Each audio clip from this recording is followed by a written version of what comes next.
염려하지 말라. 내일 일은 내일이 염려할 것이요 한날의 괴로움은 그날로 족하니라. 아멘.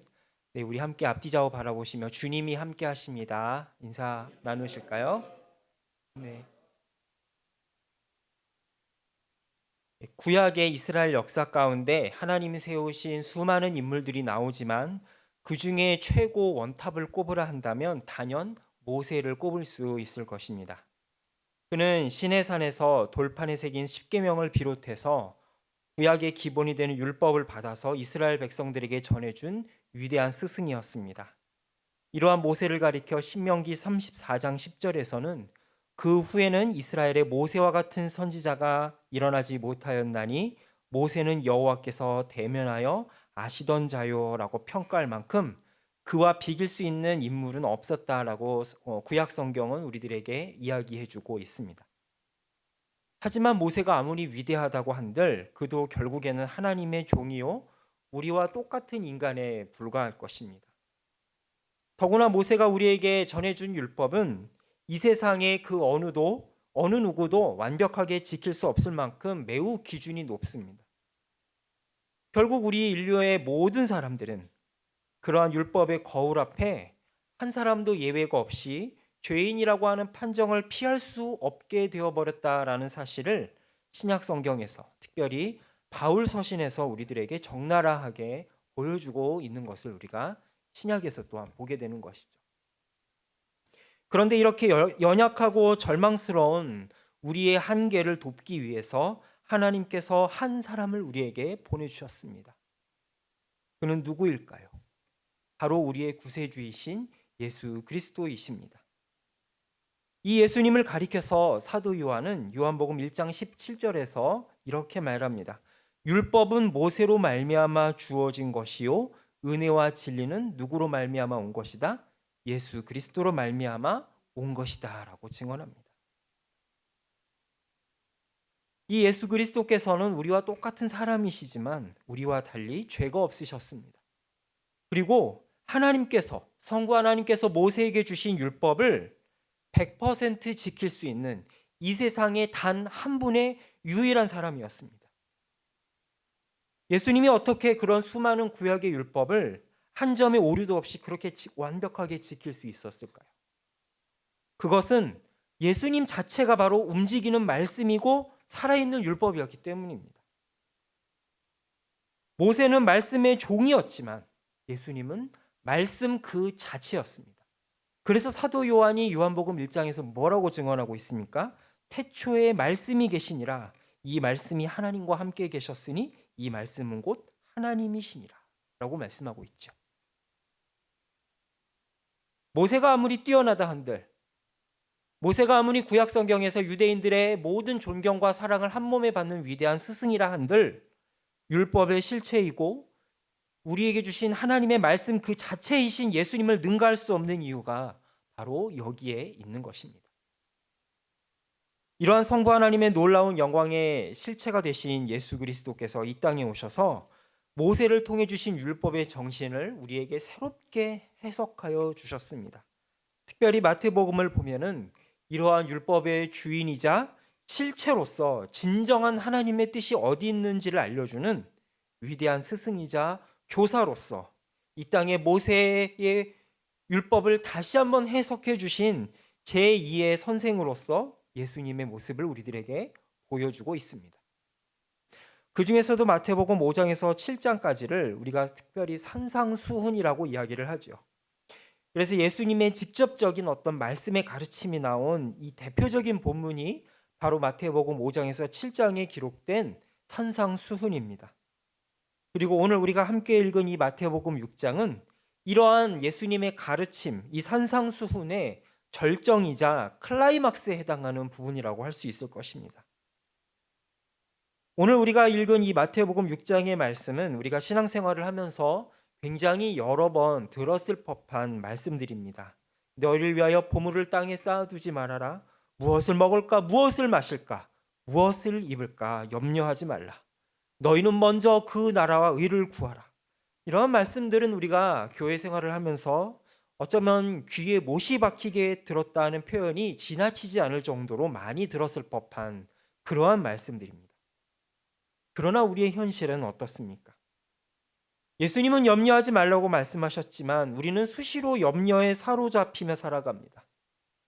현실의 문제를 염려하지 말라고 걱정하지 말라 하셨지만 절망스러운 우리들의 현실의 한계는 우리를 끊임없이 절망의 골짜기로 끌고 가곤 합니다. 이러한 불안과 절망스러운 상황 앞에서 사람들의 반응은 두 가지로 나뉘게 됩니다. 하나는 이 나의 불안함을 미래에 대한 어떤 보이지 않는 불투명함을 해결하기 위해서 끊임없이 나 자신에게 몰두하는 삶을 살아가게 됩니다. 그러다 그게 너무 지치고 피곤하게 되면은 이 불안한 현실을 회피해 버리게 되는 삶을 살게 되죠. 마치 타조가 달리기를 하다가 사자와 표범 같은 맹수를 만나게 되면은 그 적을 피해서 도망가는 것이 아니라 어떻게 합니까? 타조는 고개를 땅속에다 쳐박아서 두 눈을 가립니다. 그래서 그 두 눈을 가리면 내 앞에 적이 안 보이기 때문에 그 내가 맹수를 피했다라고 생각하는 것이죠. 그러나 여러분, 문제를 피한다고 해서 우리의 불안한 현실이 없어지는 것은 아닙니다. 아무리 문제를 피해서 한산한 휴양지를 떠나서 좀 머리를 식히고 돌아온다 한들 그때뿐이고 골치 아픈 현실은 우리를 떠나지 않고 그대로 남아 있습니다.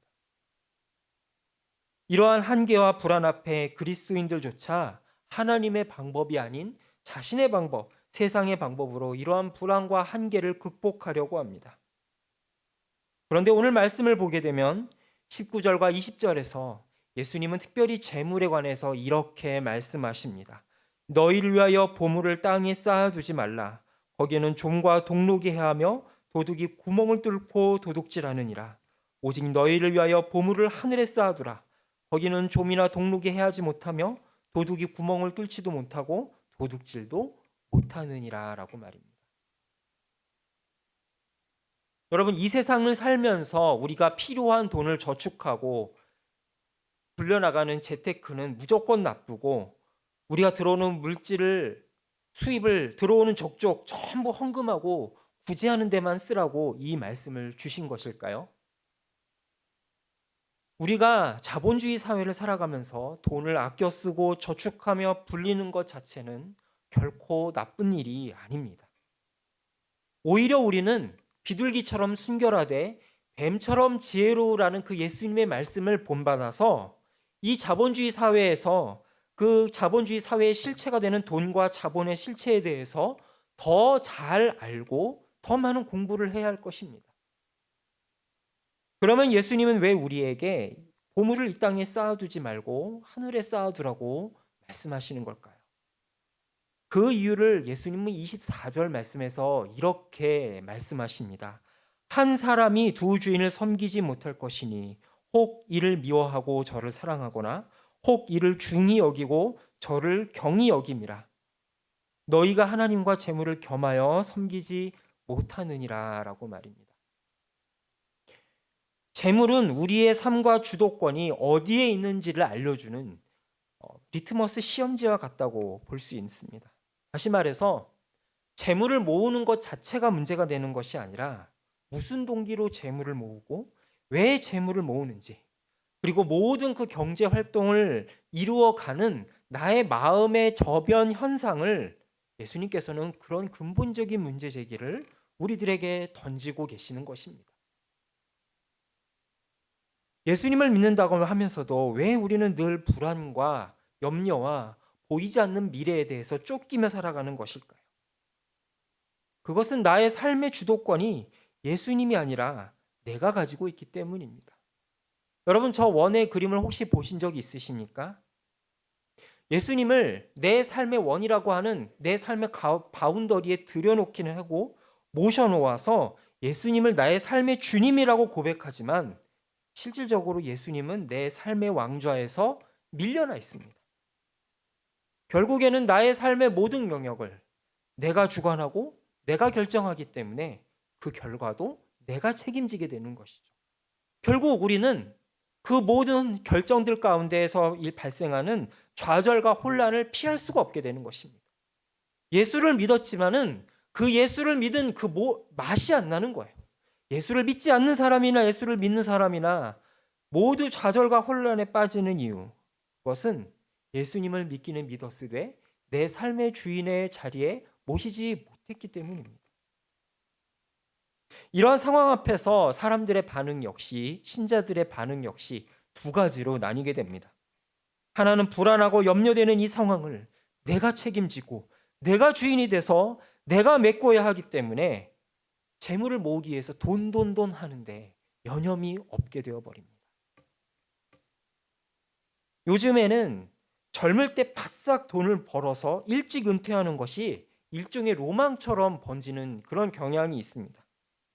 그래서 어떤 온라인 커뮤니티에서는 얼마나 아껴서 썼는지를 인증하는 사진을 서로 올려다가 잘했습니다라고 칭찬해주는, 그리고 조금 부족한 부분이 있다라고 하면 가차없이 지적해주는 그러한 커뮤니티까지 있다라고 합니다. 그렇게 마른 수건을 쥐어짜듯이 쥐어짜서 한 푼이라도 더 아끼고 저축해서 빨리 은퇴하자, 그래서 인생의 후반전을 즐기자라는 사람을 가리켜서 파이어족이라고 하는 용어도 등장을 했습니다. 영어로 Financial Independence Retire Early의 약자를 딴 말인데요. 경제적 자립을 토대로 빠르게 은퇴해서 인생을 즐기자라고 해서 파이어족이라고 부른다고 합니다. 하지만 여러분, 세상이 그렇게 만만하지 않다라는 것 여러분도 다 아실 것입니다. 우리가 살다 보면 돈이 들어갈 때가 얼마나 많이 있습니까?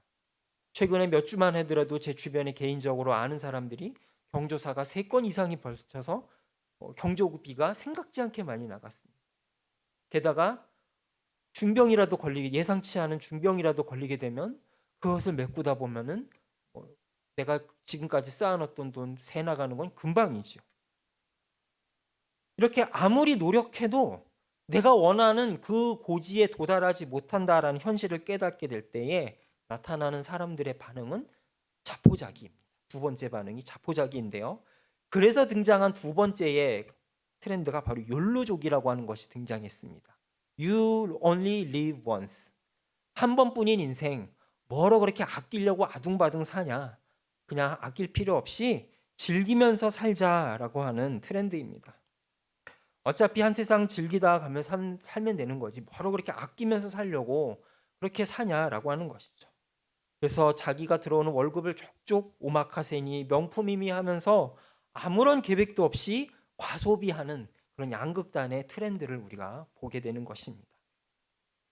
이렇게 여러분, 파이어족과 욜로족, 이 두 가지를 언뜻 보면은 전혀 정반대의 삶을 살아가는 것 같지만 이 두 가지의 삶의 모습에서 한 가지 공통되는 점이 있습니다. 그것은 바로 내 삶의 주인이 나 자신이라고 하는 점입니다. 내가 정해놓은 삶의 기준에 도달하지 못하면 좌절하거나 자포자기하는 모습, 그것이 바로 세상 사람들의 모습입니다. 또한 예수님을 섬기며 예수님을 주님이라고 고백하지만 내 안에 금송아지를 포기하지 못하는 바로 두 마음을 품고 사는 우리들의 모습이기도 하지요. 그러나 주님께서는, 말씀의 실체 되신 예수님께서는 우리에게 이렇게 도전하십니다. 한 사람이 두 주인을 섬기지 못할 것이니 혹 이를 미워하고 저를 사랑하거나 혹 이를 중히 여기고 저를 경히 여김이라. 너희가 하나님과 재물을 겸하여 섬기지 못하느니라 라고 말입니다. 우리는 예수께서 당신의 피로 값주고 사신 자들입니다. 예수님께서 우리의 주인이 되신다라는 것은 단순히 우리가 죽어서 하늘나라 가는 것만을 의미하는 것이 아닙니다. 바로 지금 이 순간 예수께서 우리의 삶이 되셔서 우리들의 모든 삶의 의미를 바꾸어 놓으셨고 우리들의 삶의 주인이 되셔서 결코 우리를 내버려 두지 않겠다라고 하는 하나님의 엄숙한 선언이기도 한 것입니다. 따라서 이제부터 우리가 씨름해야 될 것은 어떻게 해야 내 삶의 왕좌를 예수님께 내어드릴 것이냐의 싸움이 되어야 되는 것이죠. 예수님을 믿기는 믿었으니 아직도 내가 주인 된 삶에서 어떻게 해야 예수 그리스도께서 나의 인생의 주인된 삶으로 넘어갈 수 있을까에 대한 싸움을 싸워야 되지. 어떻게 해야 내가 내 삶을 더 풍요롭게 할까? 어떻게 해야 내가 내 가족들 더 잘 건사할 수 있을까? 어떻게 해야 내가 이 땅의 창고를 더 풍성하게 하느냐가 되어서는 안 된다라는 것입니다. 왜일까요? 이전에는 내가 모든 것을 내가 결정하고 그 결과도 내가 책임을 져야 했었습니다. 그런데 이제부터는 예수님께서 나의 삶을 주관하시고 그 결과와 그 모습도 예수님께서 결정하시고 인도하시기 때문입니다. 그리고 그 예수님께서 주인 되셔서 나에게 주시는 모든 것은 그 하나도 빠짐이 없이 선하고 아름답고 나에게 충분하고 만족스러운 것이기 때문이죠. 그렇게 우리는 더 이상 보이지 않는 미래와 재물로 인해 염려하지 않아도 되고 염려해서도 안 되는 것입니다. 그래서 사도 바울이 빌립보서 4장 4절에서 이렇게 선언하고 있지 않습니까? 주 안에서 항상 기뻐하라. 내가 다시 말하노니 기뻐하라 라고 말입니다. 사도 바울이 권면한 기뻐하라라고 하는 이 말씀은 단순히 감정적인 것이 전부가 아닙니다. 감정적인 것이 아니고요.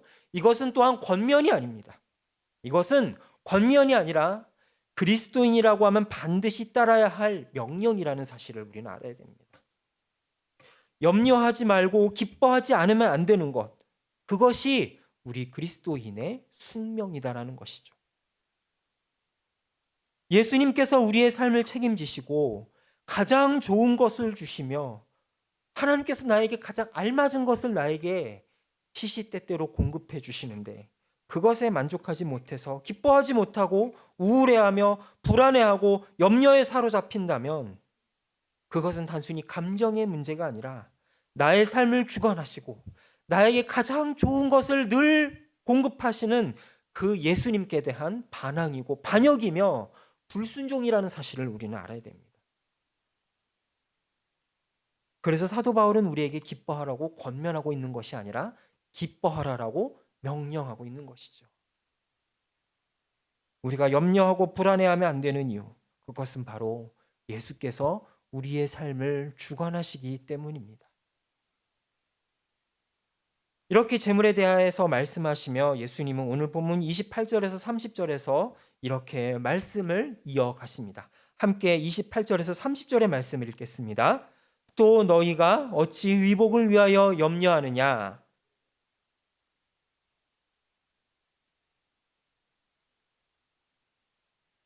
그러나 내가 너희에게 말하노니 솔로몬의 모든 영광으로도 입은 것이 이 꽃 하나만 갖지 못하였느니라. 오늘 있다가 내일 아궁이에 던져지는 들풀도 하나님이 이렇게 입히시거든. 하물며 너희일까 보냐? 믿음이 작은 자들아. 우리는 세상을 살면서 여러 가지로 우리의 가치를 높이고 우리의 가치를 드러내기 위해서 힘쓰고 애를 씁니다. 좋은 학교와 직장을 통해 나의 몸값을 높이려고 불철주야 노력합니다. 또 어떤 이들은 자신의 외모를 가꾸기 위해서 온갖 운동과 다이어트를 시도하기도 하고요. 영양제와 보조식품을 달고 살기도 합니다. 심지어는 2000년 전에 예수님이 사시던 고대 사회에서도 여인들이 자신을 꾸미기 위한 화장 도구와 거울들이 발견되었습니다. 여러분 2000년 전이면 우리가 예수님 때라 그래서 감이 잘 안 올 수 있는데 고조선 우리나라 역사로 치면 고조선 시대의 오래된 역사입니다. 근데 그때에도 여인들은 자신을 가꾸기 위해서 거울과 화장품을 썼다라는 것이죠. 그리고 그보다도 훨씬 더 오래전인 이집트나 수메르 문명의 유적지에서도 그런 화장 도구들이 발견되는 것을 보면 자신을 꾸미는 것은 어떻게 보면 인간의 본능인 것 같습니다. 그럼 여러분 그 모든 것들이 나쁘기만 한 것일까요? 세상 속에서 자신의 가치를 높이고 사람들의 주목과 더 좋은 선택을 받기 위해 노력하는 이 모든 활동 자체는 아무런 잘못이 없습니다. 그런데 문제는 무엇일까요? 문제는 그러한 세상과 기준의 가치에 매몰이 된 나머지 하나님께서 나에게 주신 진짜 가치를 몰라보는 데 있다라는 것입니다. 우리가 세상 속에서 나 자신을 드러내기 위해서 무엇인가를 하기 전에 이미 하나님께서는 창세기에서 당신의 형상대로 우리 모두를 만드셨다라고 말씀하고 있습니다. 그러므로 하나님께서 사람을 지으시고 숨결을 불어넣어 생명이 되게 하셨으며 하나님의 형상을 따라 우리 한 사람 한 사람을 이미 충분히 아름답고 존귀하게 지으셨다라고 하는 것이죠. 그런데 왜 사람들은 끊임없이 자기를 증명하려고 하고 세상의 방식대로 자기를 포장하고 그러기에 맞추지 못하면 좌절하는 것일까요? 바로 하나님의 형상대로 지음받은 자신의 가치를 온전히 깨닫지 못하기 때문입니다.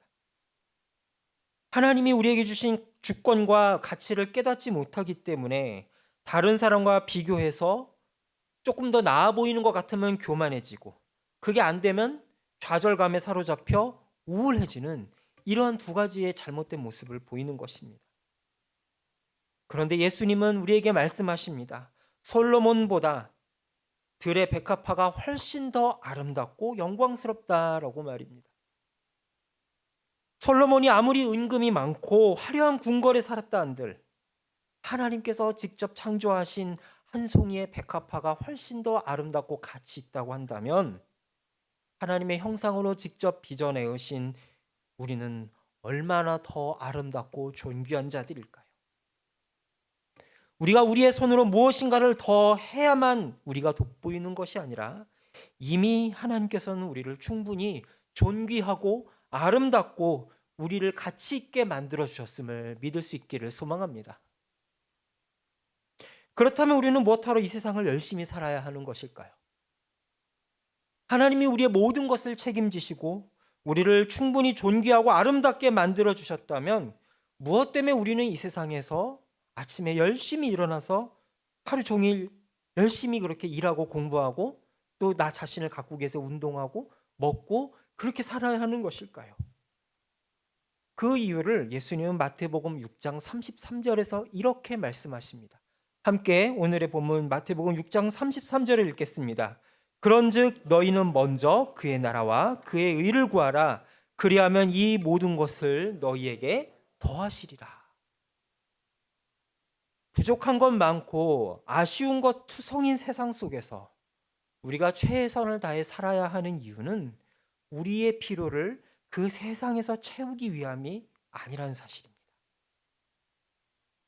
세상은 우리의 필요를 채워줄 수가 없습니다. 오로지 하나님만이 우리의 필요를 채워주시는 분이십니다.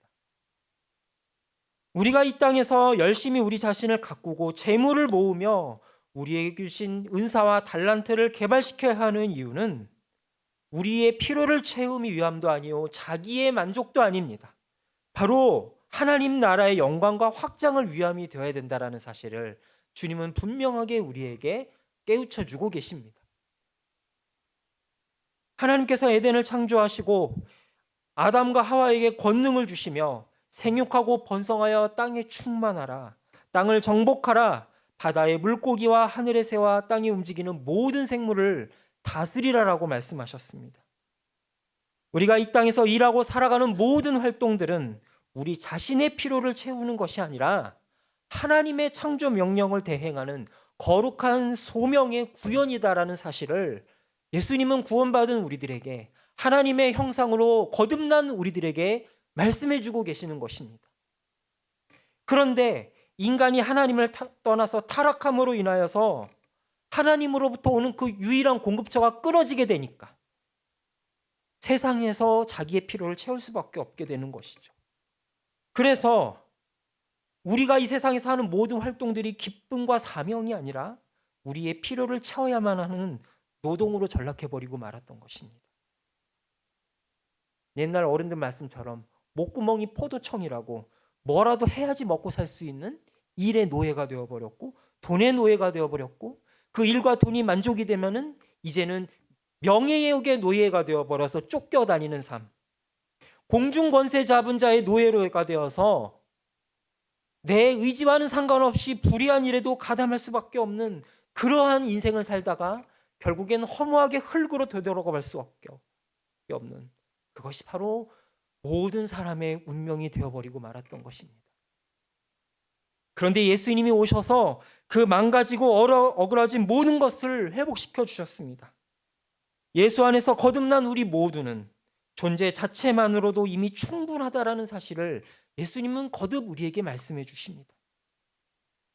따라서 우리가 거듭난 이후에 열심히 살아가는 모든 과정은 이렇게 에덴의 타락으로부터 잃어버린 하나님의 나라를 회복시키고 하나님이 아담에게 원래 주셨던 명령, 바로 땅을 정복하고 바다의 물고기와 하늘의 새와 공중에 나는 모든 생물을 다스리는 진정한 이 땅의 청지기로 살아가는 과정이라는 사실을 우리는 잊지 말아야 할 것입니다. 우리가 어떤 일을 하던, 무슨 공부를 하건, 무엇을 먹고 마시던, 심지어 우리가 우리 자신을 가꾸기 위해서 어떤 화장품을 바르던, 무슨 운동을 하건, 어떠한 취미 생활을 하던, 그 모든 것의 최종 목적은 나 자신의 필요가 아니라 하나님의 영광을 위함이 되어야 한다는 것입니다.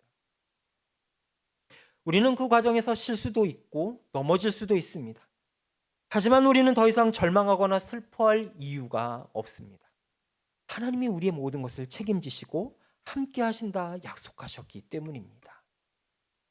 이 하나님의 능력을 믿음으로 주 안에서 마음껏 자신의 역량을 펼치시며 하나님께서 우리에게 주신 달란트와 재능을 발휘하는 우리 모두가 될 수 있기를 소망합니다. 그렇게 할 때에 하나님 안에 존귀한 우리의 가치는 더욱더 그 빛을 발하게 될 것이며 하나님은 우리를 통해서 무한한 영광을 받으시게 될 줄로 믿습니다. 이 시간 함께 기도하겠습니다. 하나님 아버지, 우리를 거룩하신 성자 예수 그리스도의 피로 거듭나게 하시고 우리를 이미 존재 자체로 이미 충분하고 온전하게 만들어 주셨음을 고백하고 깨닫게 하시니 감사합니다.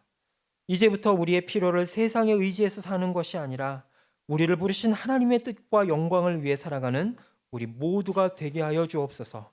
그리하여 세상 가운데 우리를 심어주신 하나님의 영광이 드러나는 놀라운 역사를 경험하게 하여 주옵소서. 우리의 영원한 공급처 되신 예수 그리스도의 이름으로 기도합니다. 네. 이 시간 우리의 마음의 고백을 담아